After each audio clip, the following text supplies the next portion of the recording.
Hello friends, welcome to రుచి వంటిల్లు. ఈరోజు మనం తోటకూర ఉల్లికారం ఫ్రై చాలా టేస్టీగా 10 నిమిషాల్లో ఎలా తయారు చేసుకోవాలో చూద్దాము. ఈ తోటకూర ఉల్లికారం మనకు అన్నంలోకి ఇంకా చపాతీలోకి చాలా టేస్టీగా ఉంటుంది. చాలా త్వరగా చేసేసుకోవచ్చు. సో లేట్ చేయకుండా వీడియోలోకి వెళ్ళిపోదాం.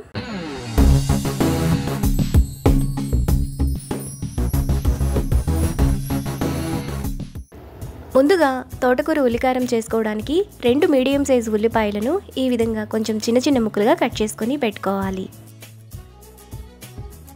తర్వాత మిక్సీ జార్లో ముందుగా మనం కట్ చేసుకున్న ఉల్లిపాయ ముక్కలు, 12 వెల్లుల్లి రెబ్బలు, 2 టీ స్పూన్ల కారం వేసుకొని కొంచెం బరకగా మిక్సీ వేసుకోవాలి.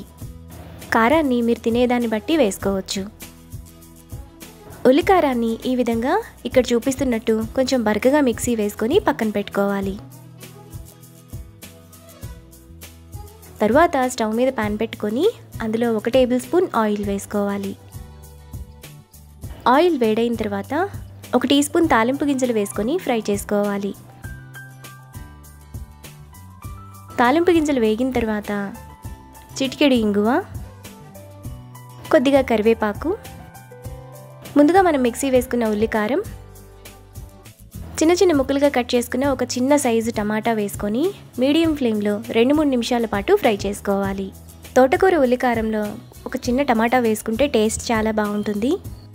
టమాటా మెత్తగా ఉడికిపోయి ఉల్లికారం ఈ విధంగా వేగిన తర్వాత 2 మీడియం సైజు కట్టల తోటకూరను కడిగి ఇలా సన్నగా కట్ చేసుకొని వేసుకోవాలి.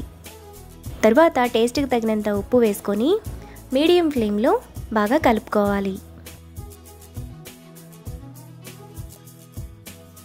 తోటకూర ఈ విధంగా బాగా కలిసిన తర్వాత మధ్య మధ్యలో కలుపుతూ 3-4 నిమిషాల పాటు బాగా ఫ్రై చేసుకోవాలి. తోటకూరలోని నీరంతా ఎగిరిపోయి ఆయిల్ ఇలా సైడ్స్కి వస్తున్నప్పుడు మనకి తోటకూర ఉల్లికారం రెడీ అయిపోతుంది. ఇప్పుడు ఈ తోటకూర ఉల్లికారాన్ని బౌల్లోకి తీసుకొని వేడివేడిగా అన్నంలో తింటే చాలా బాగుంటుంది. అన్నంలోకి కాకుండా చపాతీల్లో కూడా చాలా బాగుంటుంది.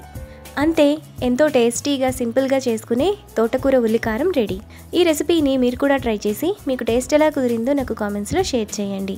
ఈ వీడియో కనుక మీకు నచ్చినట్లయితే లైక్ చేసి, షేర్ చేసి, సబ్స్క్రైబ్ చేయండి.